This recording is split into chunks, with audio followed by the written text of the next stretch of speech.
अस्सलाम वालेकुम my YouTube family, कैसे हैं आप सब। उम्मीद है आप सब ठीक होंगे। आज हम शामी टिक्की का सैंडविच बनाना सीखेंगे। इसके लिए हमें चाहिए 1 अदद अंडा। उसको हम तोड़कर अच्छे से बीट कर लेंगे। बीट इतना करें कि वो बिल्कुल यकजान हो जाए। इसको बीट करने के बाद हम इसमें थोड़े से स्पाइसेस ऐड करेंगे, जिसमें 1 चुटकी काली मिर्च होगी और 1 ही चुटकी नमक होगा। ये दोनों चीज़ें डालने के बाद हम इसको फिर से बीट कर लेंगे।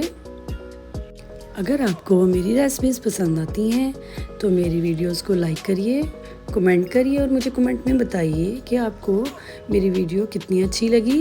रेसिपी में कौन सी चीज़ सबसे बेस्ट थी वो बताइए और मेरे चैनल को सब्सक्राइब कर लीजिए और बेल आइकन को भी ऑन कर लीजिए।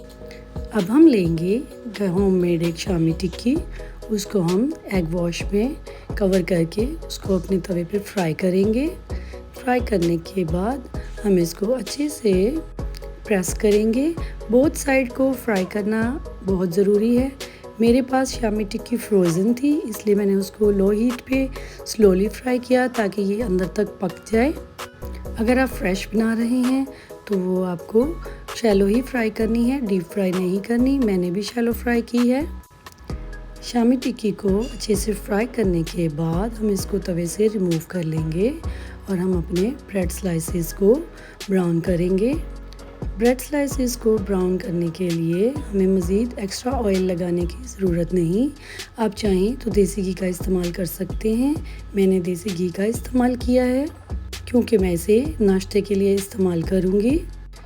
इस सैंडविच को हम लंच बॉक्स में भी दे सकते हैं बच्चों को स्कूल में, और ऑफिस में इसे लंच बॉक्स के तौर पे यूज़ किया जा सकता है। ये सैंडविच किड्स को बहुत पसंद आता है और लंच में ऑफिस में ले जाने के लिए भी बेस्ट है।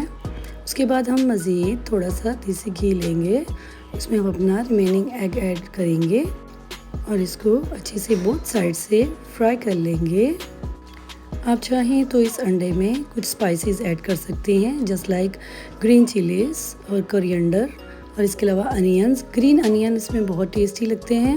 इसके बाद हम अपने अंडे को फ्राई करने के बाद एक चीज़ स्लाइस ऊपर डालेंगे और अपनी बाइंडिंग करेंगे सैंडविच की। हम ब्रेड स्लाइसिस पे अपनी शामी टिक्की रखेंगे और एक एग रखेंगे जो हमने फ्राई किया था, जिस पे मैं ऑलरेडी चीज़ स्लाइस डाल चुकी थी।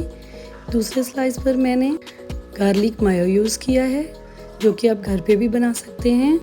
इसके बाद हम उस पर एलोपीनीस और ऑलिव स्लाइसेस डालेंगे।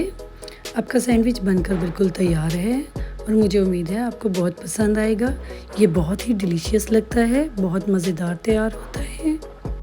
इसे आप लंच में दीजिए और अपने मेहमानों को भी सर्व कीजिए। सबको बहुत पसंद आने वाला है। दुआओं में याद रखिएगा।